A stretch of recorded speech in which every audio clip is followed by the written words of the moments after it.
Alpha Queen bought a cursed cabin for 25 coins, until the moon wolf dog revealed a hidden secret. I could taste blood in my mouth when I finally admitted the truth to myself. I was going to die in these mountains. 3 days, 72 hours of running through the Carpathian wilderness with nothing but the clothes on my back and a heart that refused to stop hammering against my ribs like it was trying to escape the cage of my chest. My lungs burned with every breath, the thin mountain air cutting like glass shards as I stumbled over another moss-covered root. Dawn was breaking through the dense canopy of ancient pines, painting everything in shades of gray and silver that would have been beautiful if I hadn't been running for my life. The worst part wasn't the exhaustion. It wasn't even the cold that had seeped so deep into my bones that I couldn't remember what warmth felt like. The worst part was knowing that every step I took left a trail of shimmering lunar magic behind me like breadcrumbs for the monsters following my scent.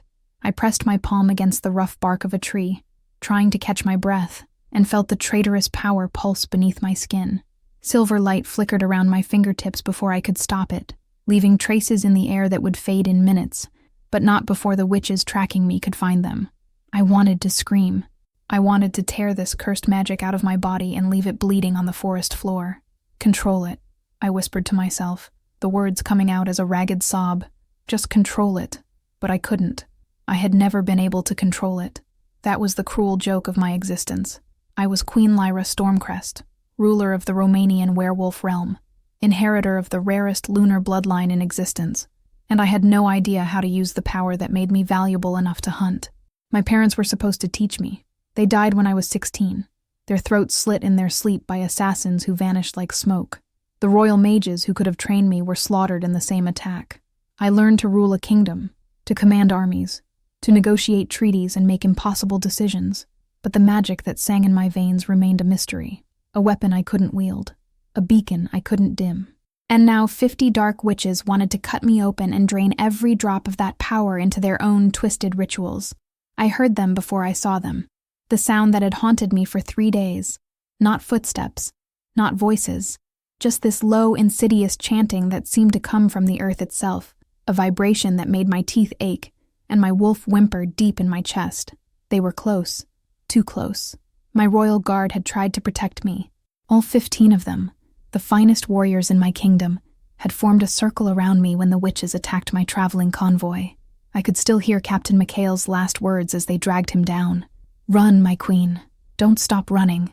So I ran, and I kept running even after I couldn't hear their screams anymore. The forest opened up ahead, and I nearly sobbed with relief when I saw it. A structure, civilization, shelter. The cabin was small, barely more than 4 walls, and a roof that sagged in the middle like a tired old man's back. The wood was weathered to the color of ash, covered in creeping vines that had started to reclaim it for the forest. A handwritten sign hung crookedly beside the door, the letters crude but clear. For sale, 25 silver coins. 25 coins. For a cabin in the middle of nowhere that looked like it might collapse if I breathed on it too hard. I didn't care. It was shelter, and shelter meant I could rest for 5 minutes without leaving glowing footprints across the forest floor. My fingers were shaking as I dug through the small pouch at my waist. I'd grabbed it instinctively when the attack started. Queens don't travel without some currency, even when fleeing for their lives. The coins clinked together as I counted them out. 27 silver pieces. Enough. You wish to buy? I spun around, my heart leaping into my throat. The old woman had appeared from nowhere, and I mean nowhere. One moment the forest path was empty. The next she was standing 3 feet away, bent almost double with age. Her face a map of wrinkles so deep they looked carved by divine hands. Her eyes were milky white, clearly blind, yet they seemed to stare directly through me. "The cabin," I managed, hating how my voice shook. "You're selling it?" "For 25 coins.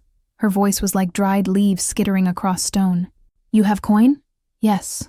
I thrust my hand forward, the silver pieces glinting in the early morning light.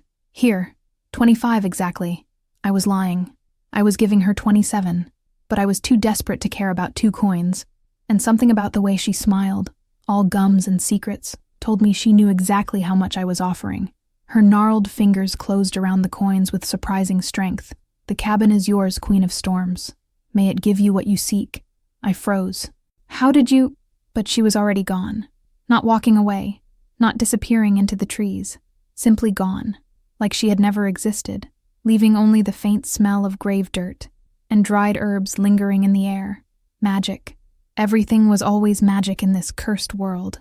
I didn't waste time questioning it. The chanting was getting louder, closer, and my skin was starting to prickle with the awareness of dark power pressing against the edges of my consciousness. I ran to the cabin door, praying it wasn't locked, and nearly wept when the handle turned. The inside was exactly as depressing as I'd expected. Bare wooden floors covered in decades of dust, a single room with a fireplace that hadn't seen flame in years, and a narrow bed in the corner that looked like it might have been comfortable when my great-grandmother was young. But it was enclosed. It had walls. And when I slammed the door shut behind me and pressed my back against it, I felt something I hadn't felt in 3 days. Safe. For just a moment, I felt safe. That's when I collapsed. My legs simply stopped working, like puppet strings cut by an invisible blade. I slid down the door until I was sitting on the floor, my head between my knees, trying not to vomit from exhaustion and terror, and the adrenaline finally draining from my system. My hands were trembling so badly I had to press them flat against the floorboards to make them stop. "Just 5 minutes," I whispered to the empty cabin. "Give me 5 minutes to breathe." The cabin didn't answer, but something else did. The sound came from the corner, a soft exhale, almost like a sigh. My head snapped up, and I was reaching for the knife at my belt before I remembered I'd lost it somewhere on day 2 of running. But the shape emerging from the shadows near the fireplace didn't look threatening. It looked impossible. The wolf dog was massive, easily the size of a small horse, with fur so white it seemed to glow with its own internal light. Not cream-colored, not pale gray, pure white, like fresh snow under a full moon, with an ethereal quality that made my eyes hurt to look at directly. But it was his eyes that made me freeze. They were silver, not gray, not blue-gray, pure liquid silver, with pupils that caught the dim light filtering through the cabin's grimy windows and reflected it back like mirrors. He sat down 10 feet away from me and cocked his massive head to the side, studying me with an intelligence that no animal should possess. "Hello," I said stupidly, because apparently being hunted for 3 days had broken my ability to form rational thoughts. The wolf dog's tail thumped once against the floor. Then he stood, crossed the distance between us in 3 graceful strides, and laid down directly beside me, pressing his warm bulk against my left side. I should have been terrified. I should have run. Instead, I found my hand moving of its own accord, burying itself in the thick fur at his neck. He was warm, solid, real, and for the first time in 3 days I didn't feel completely alone. "Thank you," I whispered, and closed my eyes, just for a moment, just to rest.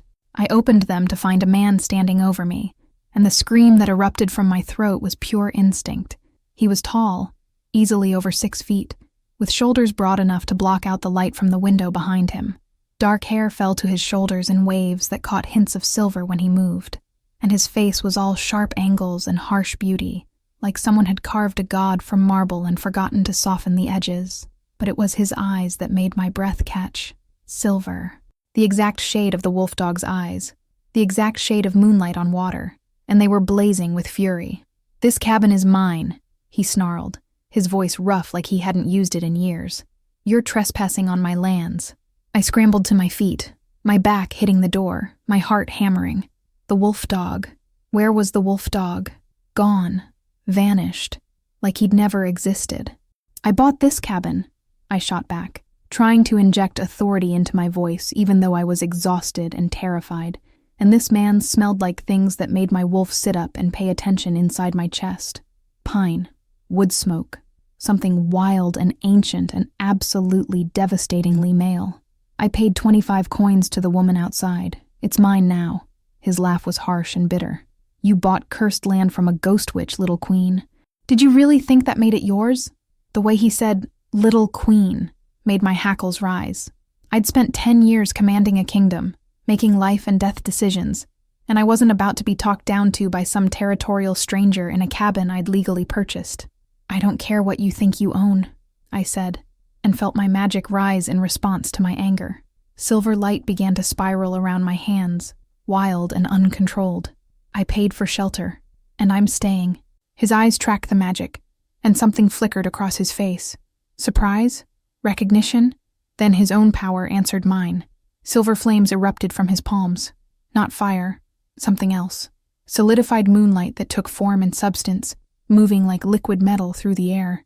He gestured, and the flames became spears that hurtled toward me. I reacted on instinct, throwing up my hands. My magic exploded outward in a shield of raw power that caught his attack and deflected it sideways. The cabin shook. Dust rained from the ceiling. Somewhere, wood cracked. "You don't know how to control it," he said, and there was something almost like hunger in his voice. "You have lunar magic in your veins and you're using it like a blunt weapon. Then maybe you shouldn't have attacked me." I threw my power at him, not in any controlled form, just a wave of silver energy that made the air between us crackle and snap. He deflected it easily, the bastard, with a shield that formed and dissolved in the span of a heartbeat.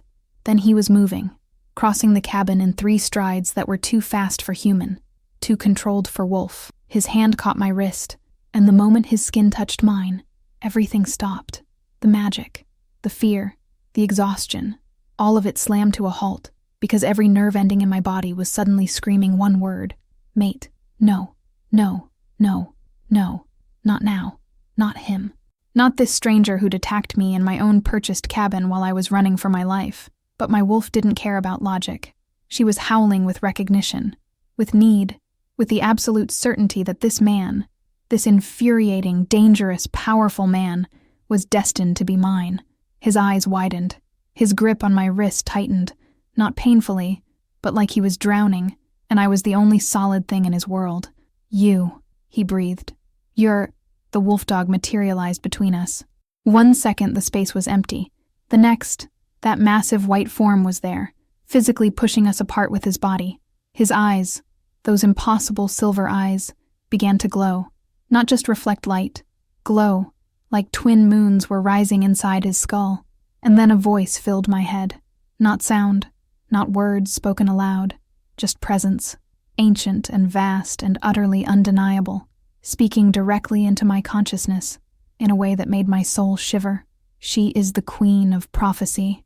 You are the moon mage of the 100 years' wait. Your paths converge now. Your war begins tonight. Together you end the 100 years of darkness, or separated you both fall to shadow." I staggered backward, my hands flying to my head like I could somehow block out the voice that was already inside my skull. The man, Gabriel, some deep instinct whispered his name to me, had gone absolutely still. His face had transformed. The anger drained away, replaced by shock, then something that looked almost like grief. His silver eyes were fixed on me with an intensity that made my skin flush hot despite the cold cabin.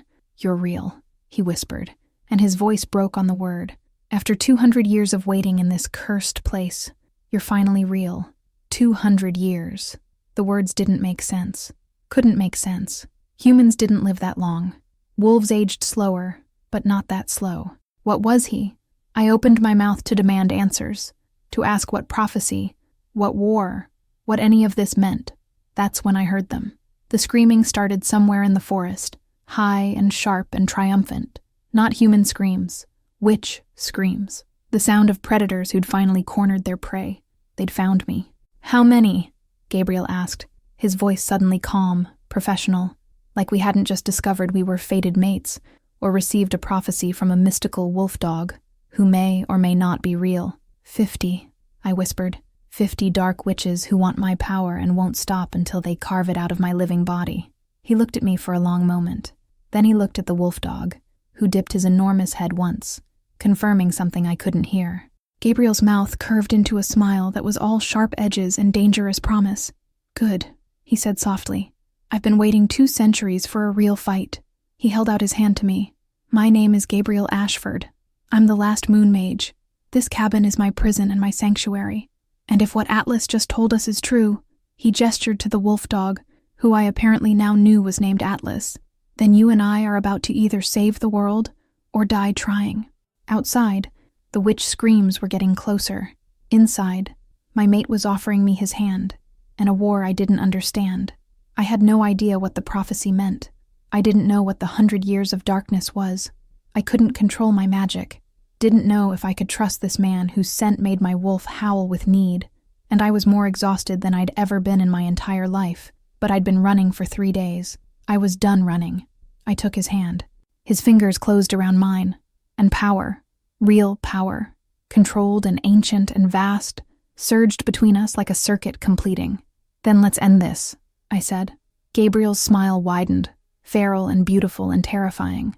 "Welcome to the war, my queen," he said. "Try not to die in the first 5 minutes." The first ward shattered like glass hitting stone, and I felt it in my bones. The sensation was visceral, a sharp crack that resonated through my entire body, making my teeth ache and my magic flare hot beneath my skin. Gabriel's head snapped toward the door, and the expression on his face told me everything I needed to know. We were out of time. "They're here," I whispered, hating how my voice shook. "Not here. Not yet." He released my hand and moved to the center of the cabin with a grace that was distinctly inhuman. "But they've broken through the outer perimeter. We have maybe 30 minutes before they breach the inner wards. 30 minutes. Half an hour to understand a prophecy I didn't know existed, to trust a man I'd met 5 minutes ago, to make decisions that apparently would determine whether I lived or died." Gabriel raised both hands, and I watched in fascination as silver light began to pour from his palms. Not wild like my magic, not uncontrolled. This was different, precise, deliberate, beautiful. The light formed geometric patterns in the air, intricate symbols that looked like they'd been written in liquid moonlight. They floated toward the walls, the windows, the door, settling into the wood and stone like they belonged there. "What are you doing?" I asked, unable to tear my eyes away from the display. "Reinforcing the wards, buying us time." He didn't look at me, his concentration absolute. "The protections on this cabin were designed to keep me in, not others out. I'm inverting them." Another ward shattered outside, closer this time. I flinched, and Atlas pressed against my leg, a solid warmth that kept me grounded. His presence was oddly comforting for a mystical creature who'd just announced prophecies in my head. "How long have you been doing this?" The question came out before I could stop it. The magic, the precision. "How long have you been practicing?" Gabriel's mouth quirked in something that wasn't quite a smile. 212 years, 3 months, and 17 days, give or take. The number hit me like a physical blow. I'd heard him say it before, 200 years, but hearing it again, stated so matter-of-factly, made it real in a way that turned my stomach. "That's impossible," I said, even though I was standing in a cursed cabin with a wolf dog who spoke telepathically, and my own untamed magic crackling under my skin. "Nothing lives that long." "I don't live." His voice was flat, emotionless. "I exist. There's a difference." Before I could ask what that meant, Atlas moved. The massive wolf dog positioned himself between us, his silver eyes beginning to glow with that same eerie light from before. I took an instinctive step back, but Gabriel caught my wrist. "Don't," he said softly. "He's going to show us. The prophecy, the truth. It's not pleasant, but you need to see it. See what—" The vision slammed into my mind like a tidal wave. I was no longer in the cabin. I was standing in a great hall, carved entirely from white stone that seemed to glow with its own internal light. Moon runes covered every surface, the floor, the walls, the vaulted ceiling that stretched impossibly high above my head.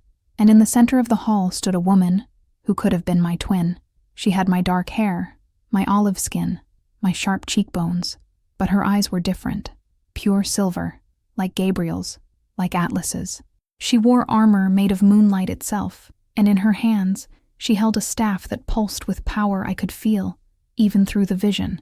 Next to her stood a man, tall, broad-shouldered, with silver light spiraling around his hands.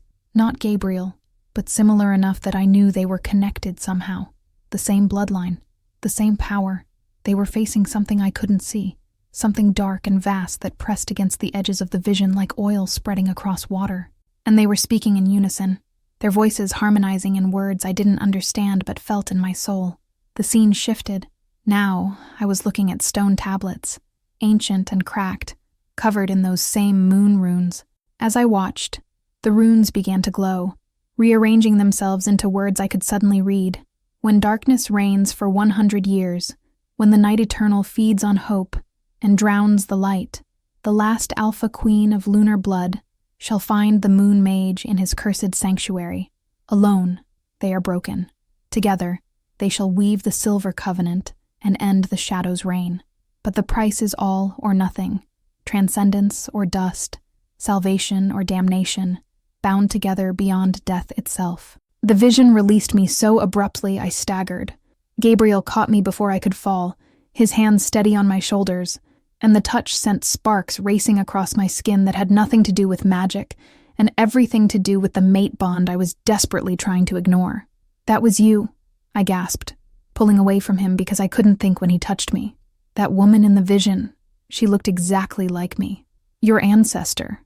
Gabriel's voice was rough, the first alpha queen with lunar magic. She and my ancestor, the first moon mage, sealed away a great darkness 1,500 years ago, but they knew it wouldn't hold forever, so they created the prophecy, a failsafe. I pressed my palms against my eyes, trying to process information that felt too big for my skull to contain.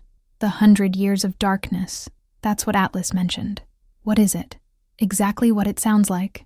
Gabriel moved to the window, staring out at the forest that was growing steadily darker, despite the morning sun. "A century ago, the descendants of the witches your ancestor imprisoned broke the seal. Not completely, they couldn't manage that, but enough to let shadow seep back into the world. It's been subtle, most people don't even notice, but hope has been dying slowly across kingdoms. Joy fading, light diminishing. The witches feed on it, growing stronger while everything else grows weaker." My stomach twisted. I thought about my own kingdom, the way my advisors had grown more paranoid over the years, the way smiles seemed harder to come by, the way even victories felt hollow. I'd attributed it to politics, to the weight of rule, to my own isolation. But what if it was something more? "And the 50 witches hunting me," I said slowly, pieces clicking into place. "They're trying to prevent the prophecy from being fulfilled. They're trying to kill you before you can reach your full power." Gabriel turned back to face me, and his eyes were blazing with intensity. "You're the last alpha queen of lunar blood, Lyra. There won't be another after you. Your parents' deaths weren't random. They were assassinated to prevent them from training you. If the witches can kill you before you learn to control your magic, before you can weave the Silver Covenant, the darkness wins permanently." The weight of his words settled over me like a physical thing. The last. No pressure there. "And you?" I forced myself to meet his gaze. "You said you were cursed, that you've been waiting in this cabin for 200 years. Explain." Something flickered across his face. Pain, old and deep. "I was born in 1390. By 1410, I was the most powerful lunar mage in Europe. Young, arrogant, convinced I was invincible." His laugh was bitter. "The witch coven that would eventually break the seal captured me. They couldn't kill me. Lunar mages are notoriously hard to destroy, so they did something worse. They cursed me to exist in borrowed time, tied to this cabin, aging one day for every year that passed, waiting for the prophesied queen who might never come. Borrowed time," I repeated. "What does that mean?" "It means I'm not really alive." He held up his hand, and as I watched, it flickered. Just for a second, like a candle flame guttering in the wind, his entire form became translucent before solidifying again. "I'm held together by the curse itself, a ghost that hasn't figured out it's dead. The moment you entered this cabin, you triggered the final clause of the curse." My throat went dry. "What clause?" "The mate bond." His eyes found mine, and the heat in them made my knees weak. "The curse was designed to end when the prophesied queen arrived. But it gave me a choice. Or rather, it gave us a choice. If we claim the mate bond by dawn, combining our powers into the Silver Covenant, I transcend. The curse breaks, and I become what I was always meant to be. And if we don't?" I already knew the answer, but I needed to hear him say it. "If we don't, I crumble to dust." He said it so calmly, like he was discussing the weather. "I've served my purpose. The prophecy doesn't need me to exist anymore." Horror clawed up my throat. "That's not a choice. That's blackmail. That's the curse." Gabriel crossed the distance between us in 2 strides, and suddenly he was close enough that I could feel the heat radiating from his body, could smell pine and wood smoke and something uniquely him that made my wolf pace restlessly in my chest. But there's more. The mate bond between lunar bloodlines doesn't work like normal fated mates. When we claim each other, our powers don't just combine, they multiply, exponentially. You'd finally have control over your magic. Real control. And we'd both have the strength to face 50 dark witches and actually win. My hands were shaking. I clenched them into fists to make them stop. "You're asking me to bind myself to a stranger, to trust you with my body, my power, my life, and I have, what, 30 minutes to decide? 27 now. His voice dropped lower, intimate. "And I'm not asking you to trust me. I'm asking you to trust the moon goddess. She doesn't make mistakes with fated mates. There's a reason your wolf recognized me the moment we touched. He was right, and I hated it. My wolf had been screaming at me since the moment his skin met mine, howling with a certainty that was both terrifying and exhilarating. She wanted this, wanted him, wanted to claim and be claimed with a ferocity that left me breathless. But my human side, the part that had learned to rule a kingdom through cold calculation and political maneuvering, was screaming warnings.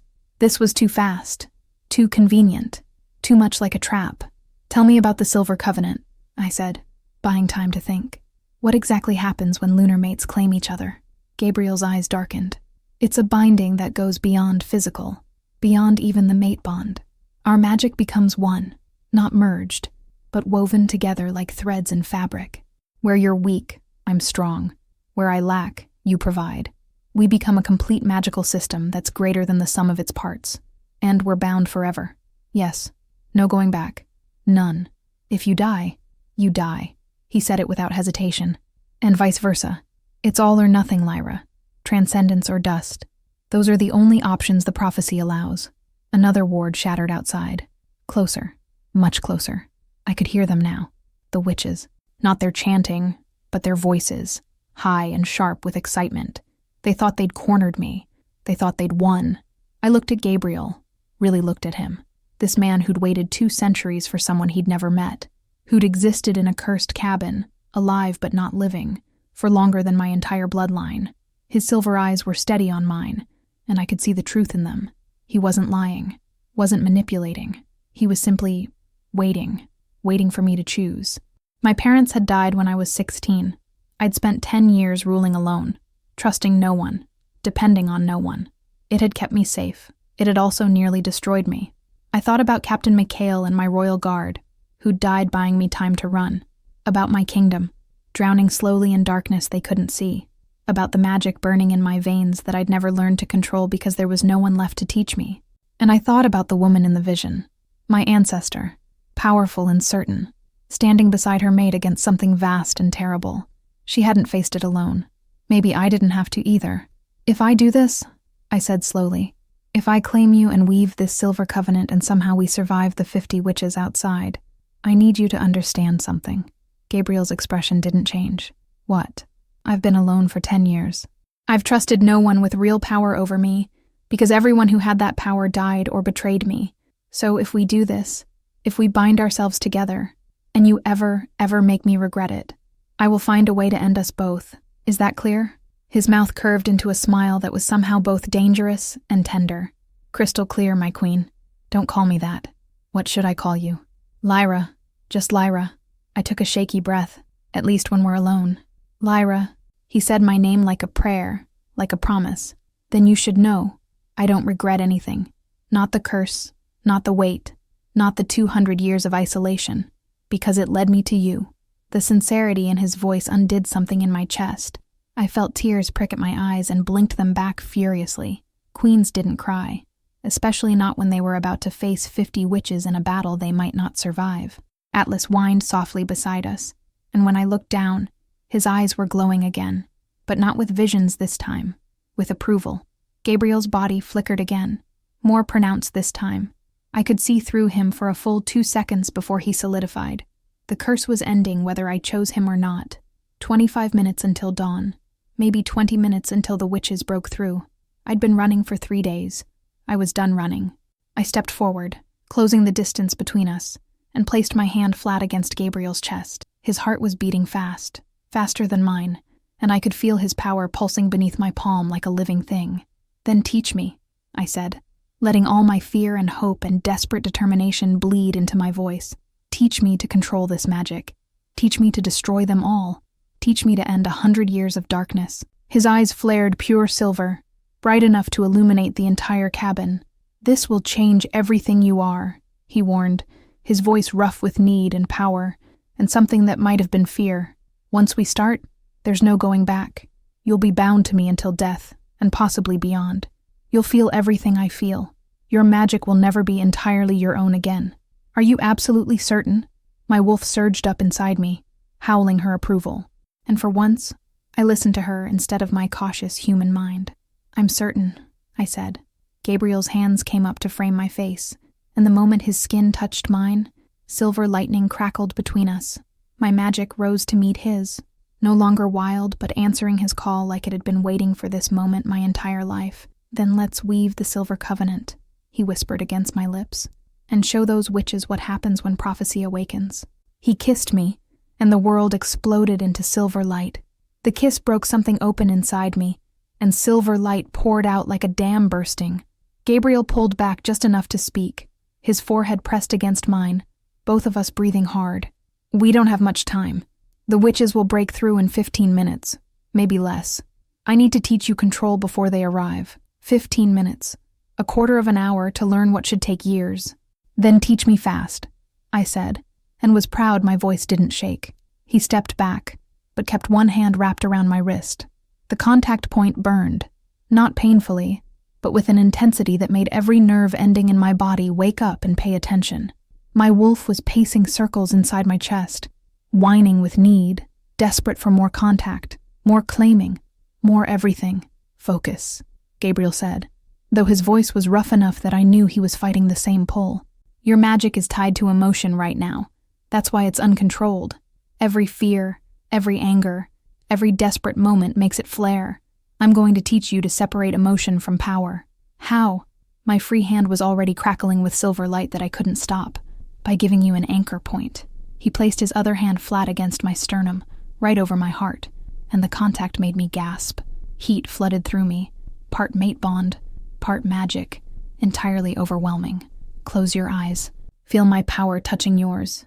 I obeyed, letting my eyes drift shut, and immediately wished I hadn't. Without sight, every other sensation magnified. The warmth of his palm through the thin fabric of my shirt, the calluses on his fingers, his scent, pine and wood smoke, and something wild that made me want to bury my face in his neck and breathe deep. "Lyra." His voice was a command and a caress. "Focus on the magic, not the mate bond." "They feel like the same thing," I admitted. "They're not. The mate bond is here." His hand over my heart pressed down slightly. "The magic is here." His other hand moved from my wrist to my solar plexus, and the moment he touched that spot, I felt it, a well of power I'd never known existed, deep in my core, vast and ancient and absolutely terrifying.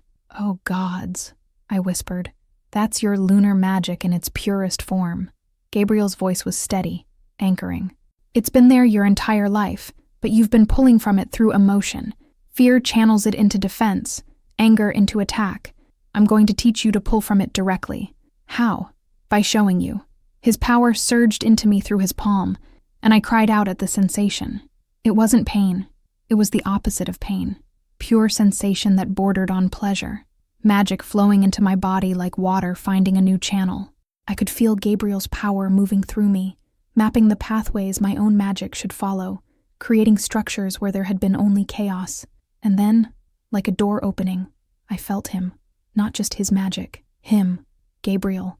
212 years of memories slammed into me in disconnected flashes. A young man learning magic from an old master in a tower overlooking Prague. The joy of discovering he was gifted, truly gifted, possibly the most powerful lunar mage in generations. The arrogance of youth, the moment the witches captured him, their laughter as they sealed the curse, and then the years, decades, centuries, alone in this cabin, existing but not living, watching the world change through windows he couldn't pass through, waiting for someone who might never come. The loneliness was a physical ache in my chest. I gasped, tears streaming down my face, feeling every year of his isolation like they were my own. "I'm sorry," I choked out. "Gabriel, I'm so sorry." "Don't." His hand moved to cup my face, thumb brushing away my tears. "You're feeling what I felt. Now let me feel you." His magic shifted, no longer pushing into me but pulling, and suddenly he was inside my mind the way I'd been in his. I felt the exact moment he experienced my terror. 3 days of running, feeling hunted, the screams of my guard dying, the bone-deep exhaustion of never being able to trust anyone, the weight of a crown I'd inherited too young, the crushing pressure of ruling alone, always alone, because everyone who got close either died or betrayed me. Gabriel's arms came around me, pulling me against his chest, and I realized I was shaking. No, we were both shaking, trembling with the weight of emotions that weren't entirely our own, but were becoming shared. "You've been so strong," he murmured against my hair. "So impossibly strong, for so long. So have you." I pressed my face into his neck, breathing him in, letting his scent calm my racing heart. "Look at me." I tilted my head back. His silver eyes were blazing, but not with magic this time, with something rawer, more human. The feedback loop we just experienced. That's the beginning of the Silver Covenant. Our powers are starting to resonate, but to complete it, to fully weave the bond that will give us the strength to face 50 witches and win. He paused, his jaw tightening. The Silver Covenant requires complete union. Body, soul, and magic. All three, Lyra. I can't force you. I won't force you. But you need to know what we're facing. Another ward shattered outside. The cabin shook. We were running out of time, and we both knew it. "Tell me what happens," I said. "All of it. If we claim each other fully, if we consummate the mate bond, our magic will merge completely. You'll have access to 2 centuries of my training. I'll have access to your lunar bloodline's raw power. We'll be able to face the witches as equals."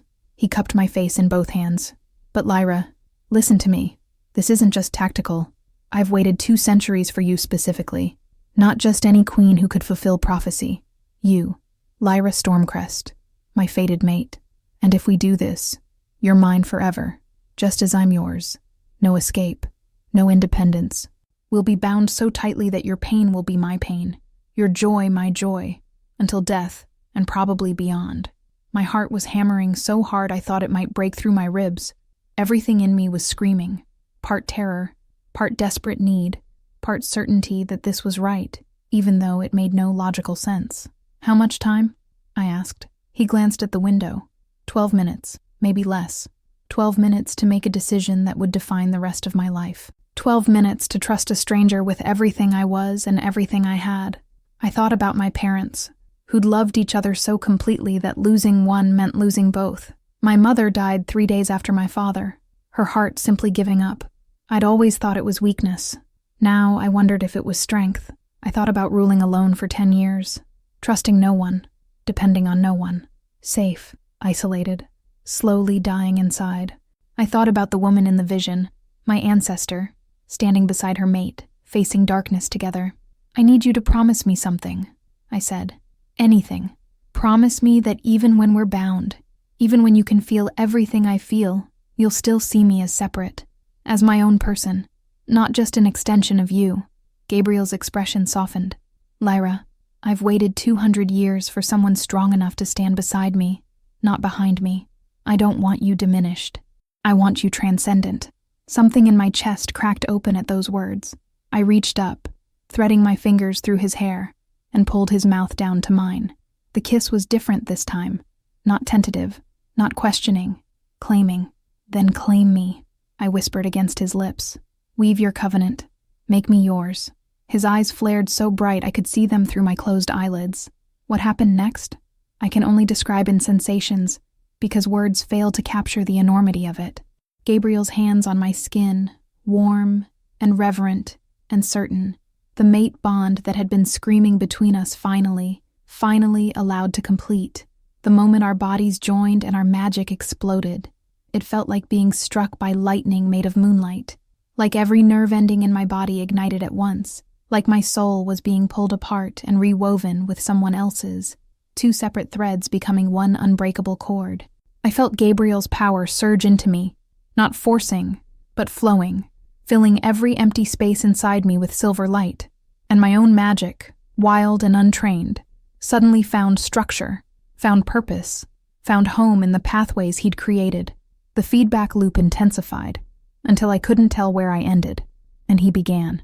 His 2 centuries of knowledge downloaded into my consciousness in a rush that should have broken my mind, but instead expanded it.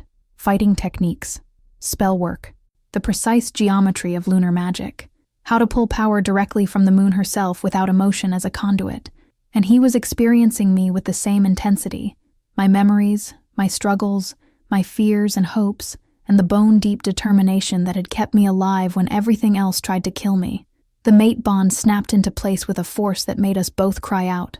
Not pain, the opposite of pain, Completion. Wholeness. Like I'd been missing a limb my entire life, and suddenly it was restored. And then the magic merged.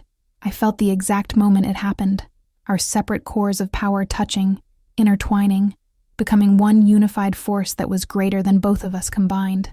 The Silver Covenant, woven not just through our souls, but through our very essence. Gabriel's body was glowing, silver light pouring from his skin like he'd swallowed the moon. The flickering had stopped. The curse was breaking. Not crumbling him to dust, but transforming him into something more, something eternal, something vast and powerful and beautiful. I was glowing too. My magic, which had always felt like a wild thing trying to tear its way out of my skin, suddenly flowed smooth and controlled, like a river that had found its proper course. I could feel it responding to my will, not just my emotion, but my intention. We rose together, literally rose, our bodies lifting off the ground as silver light spiraled around us in a cyclone of power. Atlas was there suddenly, his massive form circling us, his own luminescence joining ours until the entire cabin was blazing with radiance. And in that moment of transcendence, I understood what Atlas really was. Not a wolf dog, not even a magical creature. He was the prophecy itself, given physical form. The guardian who'd waited alongside Gabriel for 2 centuries, ensuring the pieces would fall into place exactly as they needed to. We descended slowly, our feet touching the floor as the light faded to a manageable glow. Gabriel was breathing hard, his silver eyes wide with wonder, and something that looked like disbelief. "You're still here," I whispered, running my hands over his chest, his shoulders, his face, reassuring myself he was solid. "You didn't crumble. I didn't crumble," he echoed, and his laugh was pure joy. I transcended. We transcended. His hands found mine, lacing our fingers together, and I felt our magic pulse in perfect synchronization. "How do you feel?" I took inventory. My exhaustion was gone. Not masked, but actually gone. The wild chaos of my magic had settled into something I could control with thought alone, and I could feel Gabriel in my mind, not intrusively, but like a constant warm presence. His strength, his certainty, his absolute, unwavering belief in me. I feel," I said slowly, "like I could take on 50 witches and win." His smile was feral and beautiful. "Good, because they're here." The final ward shattered.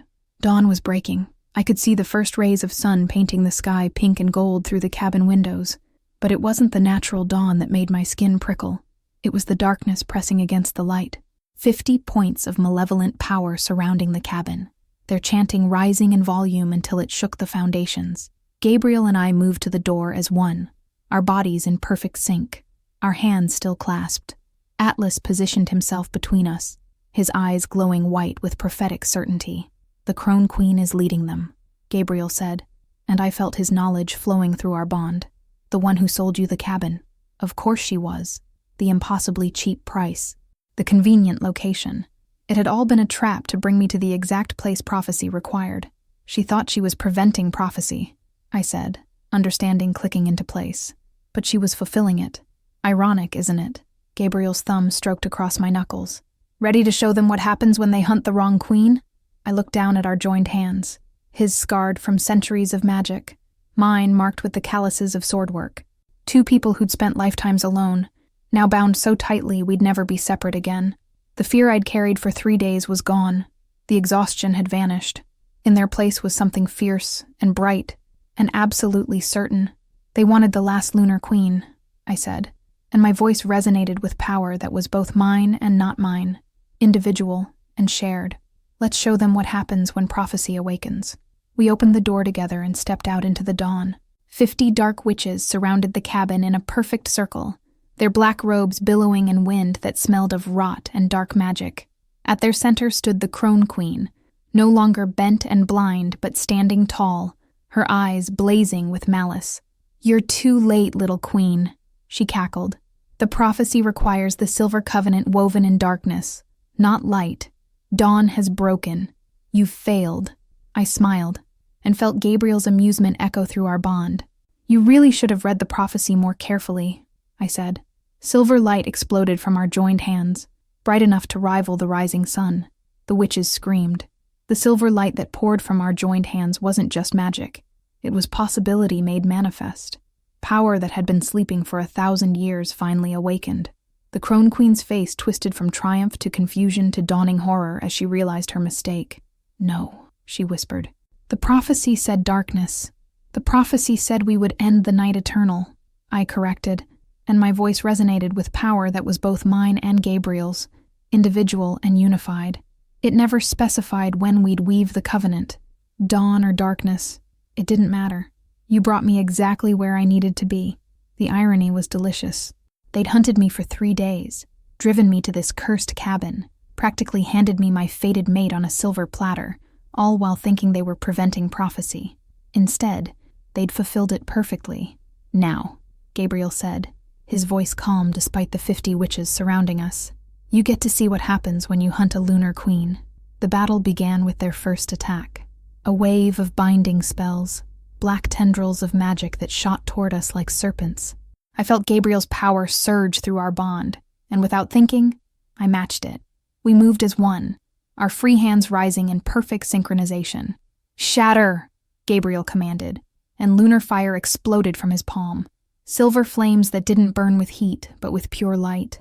The binding spells hit his fire and disintegrated, unraveling like thread touching flame. But more were coming. The first wave of witches, 10 of them, stepped forward with their hands raised, chanting in a language that made my ears ache. Their spell was aimed at our minds. I felt it pressing against my consciousness, trying to find cracks, weaknesses, places to slip inside and tear us apart from within. A week ago, it would have worked. 3 days ago, when I was running exhausted through the forest, they could have shattered my mind like glass. But I wasn't that woman anymore. "No," I said simply, and raised my mental shields. Not the frantic, desperate walls I'd tried to build while running, but structured defenses that Gabriel's knowledge had given me. The witch's attack hit my shields and rebounded, reflecting back at them with twice the force. They screamed as their own magic destroyed them from the inside out. I watched with cold satisfaction as they collapsed. Not dead, but broken. Their power turned against them. "First wave down," Gabriel murmured. 40 left. Atlas lunged past us, and I finally saw his true form. Not a wolf dog. Not even really an animal. He was moonlight given shape and purpose. A guardian spirit whose fur blazed with silver radiance bright enough to cast shadows at dawn.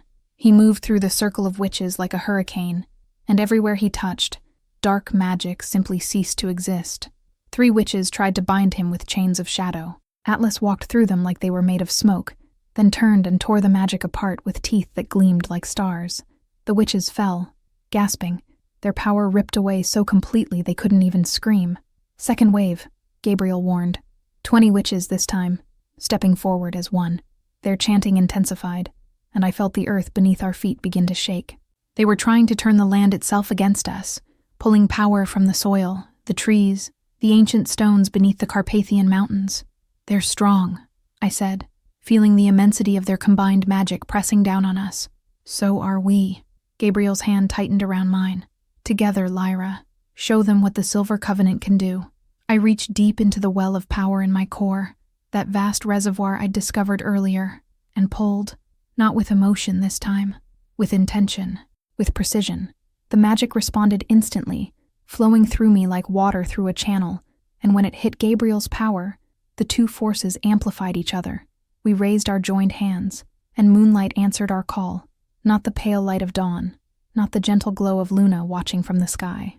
This was weaponized moonlight, concentrated and devastating. It poured from the sky in a column of silver radiance that struck the ground between us and the attacking witches. The impact crater was 10 feet wide and glowing with residual power.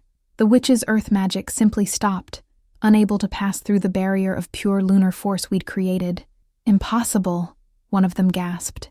"You spent a century feeding on despair," I said, walking forward, Gabriel moving in perfect sync beside me. "You grew fat on stolen hope, convinced yourselves you were invincible, but you forgot something important." "What?"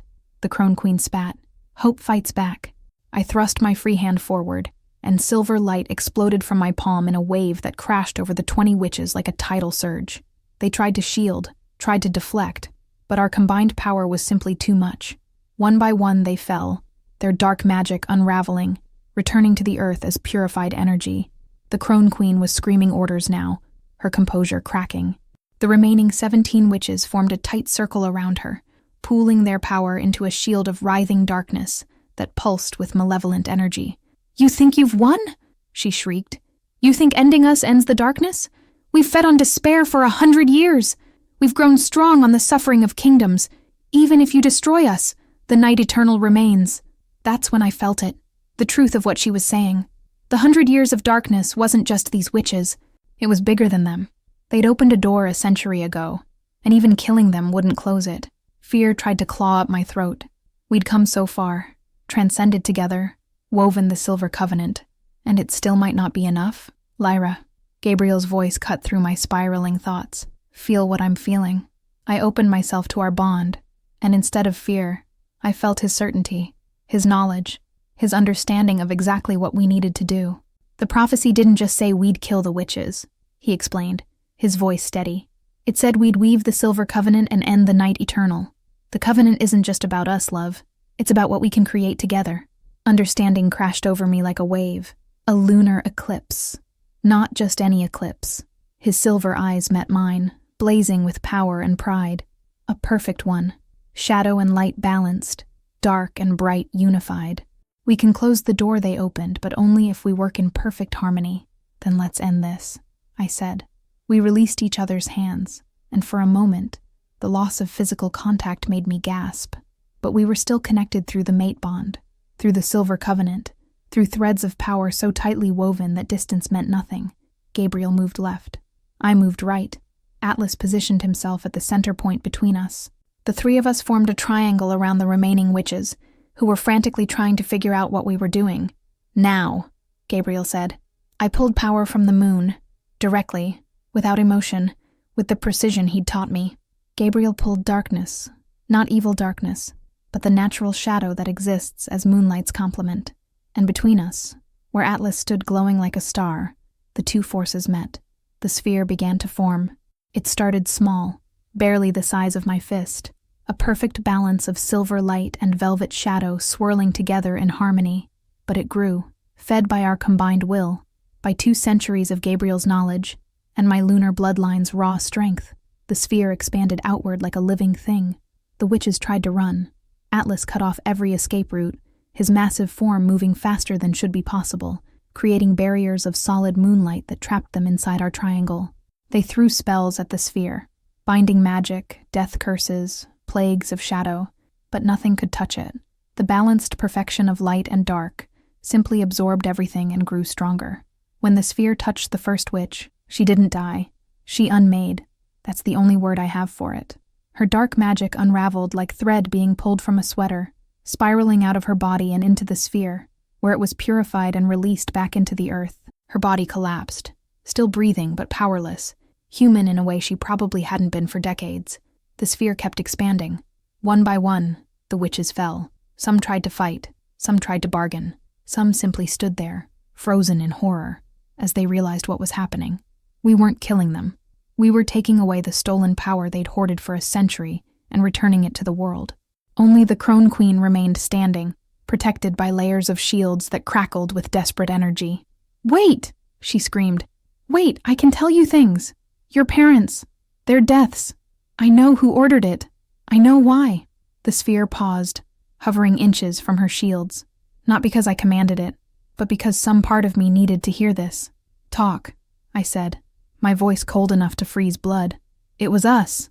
The crone's composure shattered completely. "This coven, 100 years ago. Your parents were going to train you, teach you to control your power. We couldn't allow it, so we sent assassins, slit their throats in their sleep, made it look like a political killing." She was sobbing now, ugly, desperate tears. "We've spent a century making sure you stayed ignorant, hunted, alone, because a trained lunar queen could undo everything we'd built." Rage exploded in my chest, white-hot and devastating. I felt Gabriel move through our bond, felt him reaching for me, trying to calm me. But I didn't want calm. I wanted justice. I wanted blood. I wanted to tear this woman apart with my bare hands for stealing my parents, for stealing my childhood, for stealing 10 years of my life that I'd spent isolated and afraid. "Lyra," Gabriel's voice cut through the red haze. "Don't. Not like this. She killed them," I choked out. "She took everything. And if you torture her, If you kill her with anger, you become like them. He was beside me now, his hand on my shoulder, grounding. You're better than that. You're a queen, not an executioner. Deliver justice, not vengeance. I wanted to argue. Every fiber of my being screamed for revenge in its bloodiest form. But Gabriel was right. I'd spent 10 years ruling with cold calculation and political precision. I wouldn't let this woman turn me into a monster. I took a breath, then another. Let the rage flow through me and out, returning to the earth like all the other dark magic we'd purified today. You're right, I said finally. Justice, not vengeance. I stepped forward, and the sphere followed my movement, pressing against the Crone Queen's shields until they cracked, then shattered. She fell to her knees, suddenly vulnerable, suddenly mortal. You stole 100 years from the world, I said, my voice steady. You fed on despair like a parasite. You killed my parents to keep me ignorant. And for what? Power? Control? The sick pleasure of watching kingdoms suffer? Please, she whimpered. Mercy. I'll give you exactly the mercy you gave my parents. I raised my hand, and silver flame flickered around my fingers. I'm going to take away your stolen time. Every year you extended your life through dark magic. Every decade you shouldn't have lived. It's going back to where it came from. The silver flame touched her forehead, and she started to scream. I watched, cold and unmoved, as 200 years of stolen life unraveled. Her face, which had been lined but vital, began to collapse inward.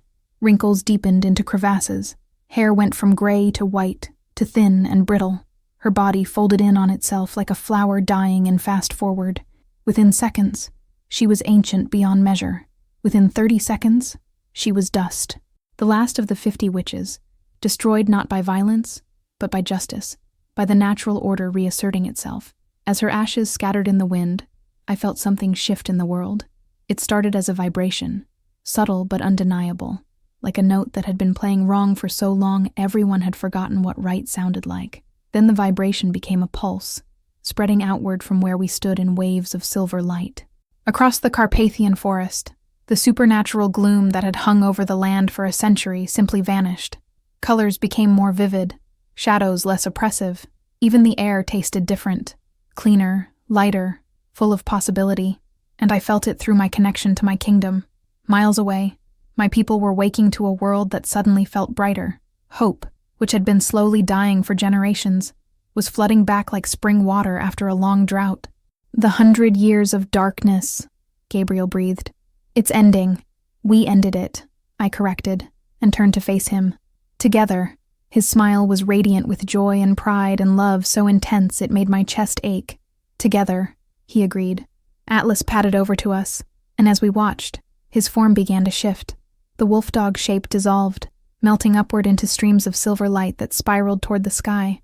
The light coalesced into stars, not just any stars, but a constellation, bright and permanent, stretching across the dawn sky, a guardian watching over our bloodline forever. Gabriel's hand found mine, and I laced our fingers together, feeling the pulse of our shared power, our unbreakable bond. What happens now? I asked. We're bonded for life. We ended a century of darkness. What does transcendence actually mean for us?